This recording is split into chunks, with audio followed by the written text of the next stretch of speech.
नमस्कार. माझ्या व्हिडिओवर तुमच्या सगळ्यांचे स्वागत आहे. ज्या पत्नी पतीचं प्रेम जर आयुष्यभर टिकवायचं असन, दोघाला एकूण एकासोबत जिंदगीभर राहायचं असन, प्रेमाने संसार करायचा असन, तर पतीला आपल्या घराची वड लागली पाहिजे आणि पत्नीला आपल्या नवऱ्याची वड लागली पाहिजे.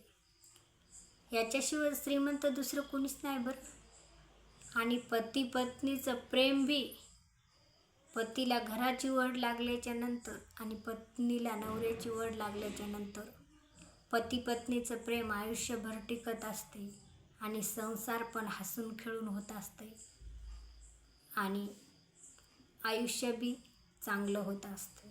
ह्याच्याशिवाय दुसरं श्रीमंत कोणीच नाही. माझा व्हिडिओ तुम्हाला आवडला असेल तर व्हिडिओला शेअर, लाईक करा, सबस्क्राईब करा. धन्यवाद.